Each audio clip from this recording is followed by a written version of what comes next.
Happy Friday, guys. Welcome to Brush Your Bat for Friday, July 9th.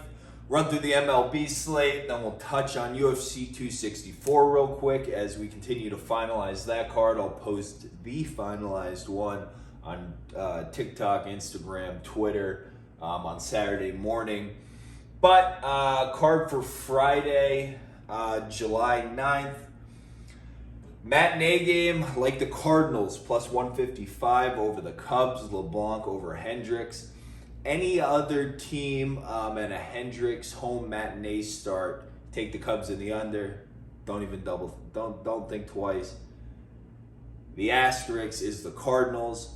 I don't know what it is. They're his kryptonite in these matinee games. I think start earlier this season, I want to say it was probably like 6 innings, 7 or 8 hits, and like a run or something like that. I think they get to him a little more this time.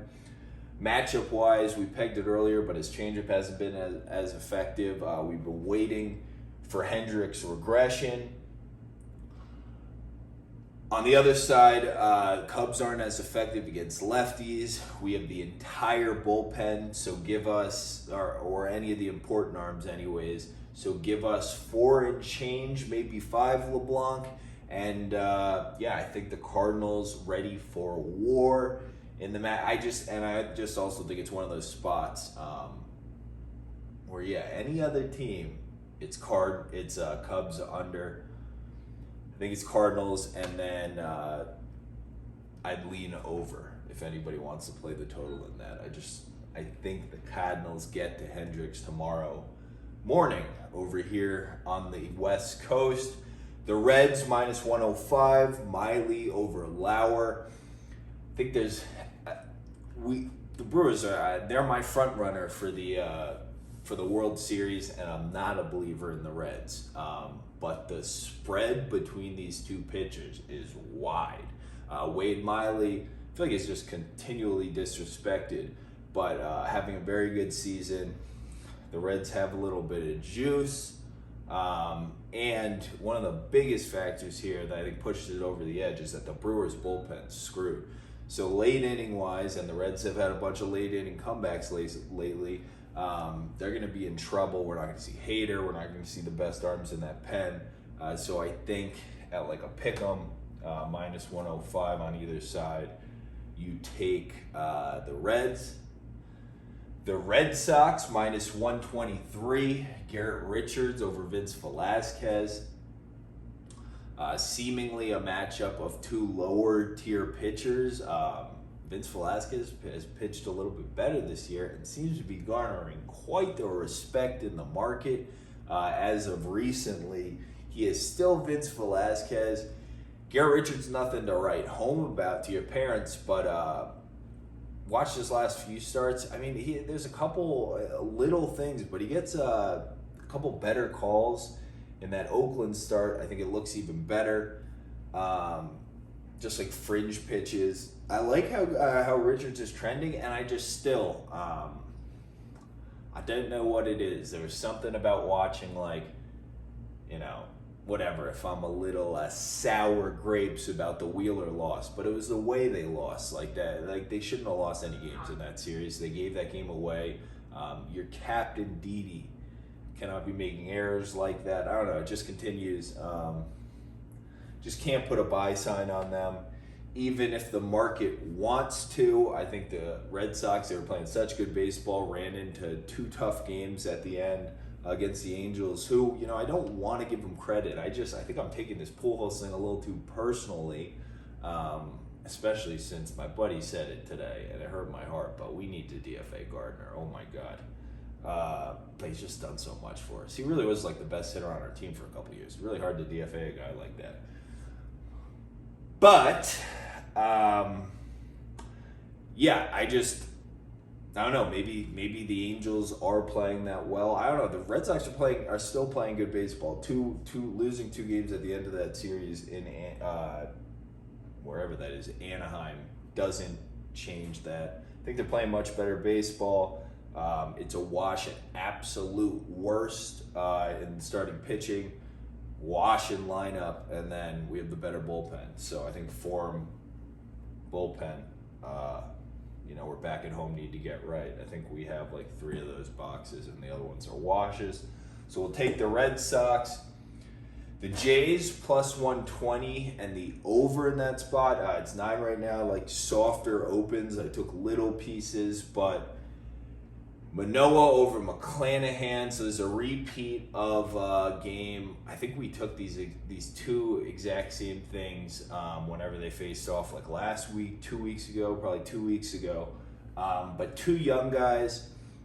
Kind of like a theme, but the way people are managing these young pitchers with how if this is a debutante season for a guy, or rookie season, because of how minor leagues were last year, kind of funky. We talked about Manoah yesterday. If they're gonna start him, he's probably on like 9 days rest or something like that. But they keep messing around with him.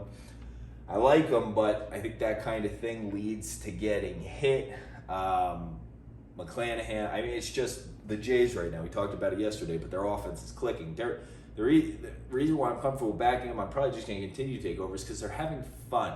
So even against a kid that's as talented as McClanahan, this is the 3rd time they're seeing him this season, and just with the way they're swinging their bats, I mean, everything's a warning track shot. That's not a hit. They're joking around on the way back to the dugout. That's just something I want to buy.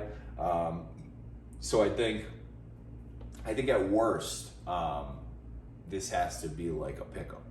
At worst, with the 2 young pitchers and the way Toronto's hitting right now, I just don't know. And we're still have a regression sign circled around the Tampa Bay bullpen. Whoa! What the hell is this thing? What is that? What kind of bug is that thing? All right, I'm not pussy about bugs, but that thing is huge. Okay. I hope you're getting to see this thing in the camera. This thing is a monster. It's out here in the desert. Watch out. Damn, I didn't get him. All right, let's see if I can. Ah! Dude, get out of here. It's like a bee-looking thing around. I've quieted him.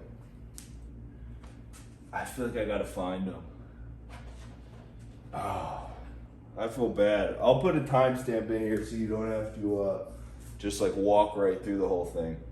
But yeah, I just think with the way Toronto, their entire lineup and how dangerous this lineup is and how it's seeing the ball, I think it's just no matter how talented McClanahan is, it's going to be really difficult seeing him for the 3rd time this season already before the All-Star break, which I didn't realize is in like 3 days, by the way. The Yanks, plus 132. Going back to the wall, my boys, after such a disappointing outing today. But Cortez over Odorizzi, I feel like no matter what, we're going to have the lead, like going into like the 4th inning. So worst comes to worst, you can free roll it. I really like Cortez. He's proving, I'm sure we'll find a way to mess him up. We'll lump him in like the Phil Hughes, Adam Warren, Jabba Chamberlain bucket. And find a way to mess it up, like starter reliever until he's broken. But as of now, I'm a big Cortez guy. Odorizzi, on the other hand, like, okay, you couldn't hit. I mean, I didn't think Gilbert was anything super impressive today. Like, watching it, I'm like, how the hell can you not hit this guy? Like, it's like these are fastballs, man. Just hit the fastballs. Guy, like the other stuff is like, I mean, he's got like a semi-live fastball, I guess. I don't know. You can't hit him, then let's hit over Odorizzi, okay? Guy you're super familiar with. I don't feel like that should be super difficult to hit him.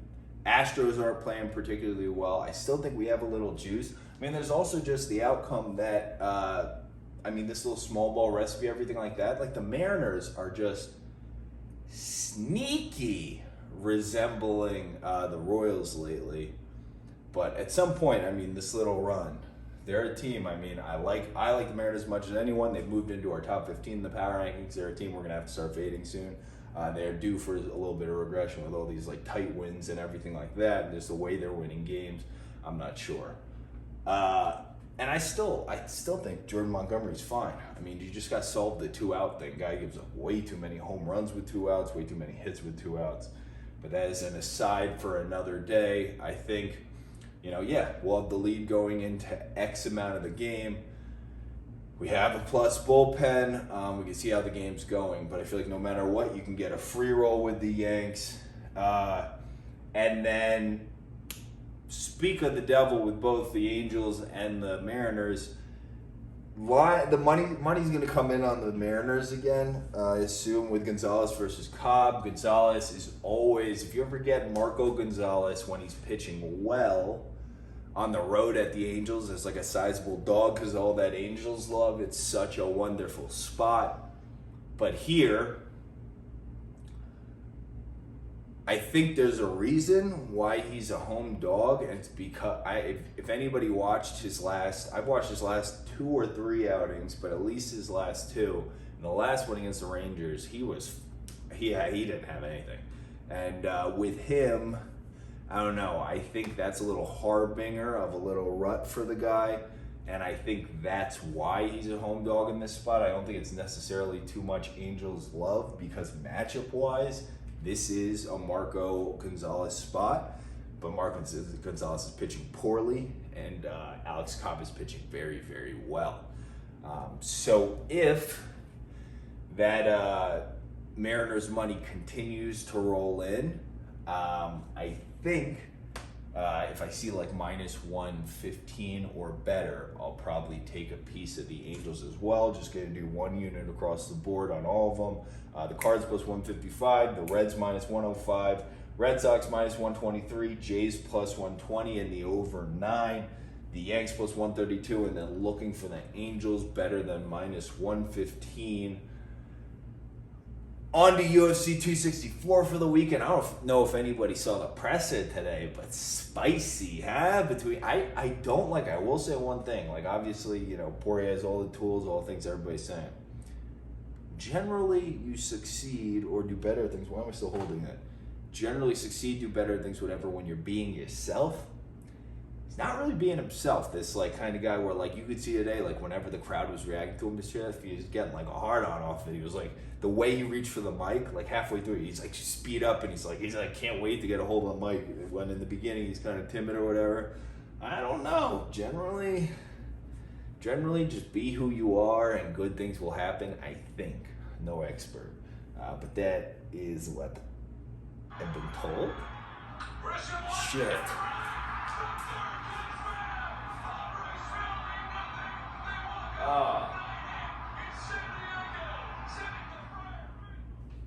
All right, a little bit of a mess, but we'll finalize tomorrow because I really want to see the Duplessis Giles face off because I don't know. I just feel like he's gonna man him there, Duplessis, and I don't know. I just hear Giles saying way too much in his interviews and these pre-fight little press conferences or whatever about how he's not scared and how that Kevin Holland thing wasn't real and all these people keep saying this thing. It's why do we keep bringing it up then? I hadn't thought about that in a little while. Why do we keep bringing it up? I think maybe you are. I don't think it's necessarily a scared thing, but I think you're conscious of maybe your cardio, which is why you keep the lower output. You're conscious of things, not necessarily scared. You're just aware, maybe a little too aware, and that level of ignorance, when this Duplessis guy is just going to keep this pressure, walking down, pressure. I don't know if your lightning fast jab, which is super accurate. I mean, that's I feel like you win the fight with the boxing, but that's why I want to see the face off. If there's a little bit of manning going on, I think I'll take a shot on Duplessis. But obviously, MaxGriffin, love MaxGriffin, continuing to load on MaxGriffin. I see a lot of people picking Condit, but can't really give a good reason why, other than I grew up on this guy. I didn't grow up on either of them. And I think a lot of people are he's going to go to the wrestling, all this stuff. I think he's going to use the threat of the wrestling to land a huge fuck you right hand. We'll see how that goes, and then that'll lead to either a TKO or a legit KO. I think it's going to be ugly though. I don't think it's going to be everybody's it's going to be a decision, a tight one, whatever. I don't think so. I think he's going to flatten him. I think Griffin gets the finish. But also going to sprinkle Wonderboy because of the matchup. Everyone talking about how Gilbert has to come in. And it makes sense, right? Gilbert's got to come in with the hooks, all his kind of punches. Wonderboy is going to have this whole arsenal of like things to use to keep him at whatever distance. I also just watching interviews of Gilbert like post this Usman thing, it just felt like that was his like whole thing, and now he just like doesn't even expect to ever get up near there again. I feel like just big confidence just getting torn away from under him. So sprinkling some Wonderboy. I do like Gilbert though, but just it seems like matchup wise, this is Wonderboy's spot. Sprinkling NikoPrice because I don't know. Let me know what you think. Watch the fight prior to the UFC between him and Dusko Todorovic, and let me know what you think, because I think Price is has a good enough chin and is tough enough. And he's quit smoking weed recently, quit doing all drugs. I think he just like works out and stuff. He looks a lot healthier now, a lot like fuller, like skin, like whatever, just healthier. And I think he's worth a sprinkle at this price, because I don't think you're not gonna. He's crazy, man. And I think a level of crazy is like this, the base of what you need to be Pereira. Toughness, crazy, and then I'm gonna sprinkle the HuYaozong guy, the Chinese guy, seemingly gonna have a volume. It's like he's got a good chin and a volume advantage against a guy who's like not very good as a dog. I think I'll take a shot. Hope everybody has a wonderful weekend. Yeah, I guess this is the last Brush Your Bat before the All-Star break. I will continue to whatever on TikTok, Instagram, all of that. And yeah, just gonna reiterate, because we probably won't go over it, at least on here, just rest of the Sun series. I mean, it's just the same thing over and over. How we just continue to say it: Sunzanada, Sunzanada, Sunzanada. I mean, if you're watching it today, what else can you take from it than that? I mean, it's you're watching like all the pieces on the board you need, and just like a little 6-year-old coming in, just flinging them around the room. Like the Monopoly piece, just cracking them against the walls. Like, use them for anything other than Monopoly, I guess. Hope everybody has a wonderful weekend, and yeah, happy Friday, guys.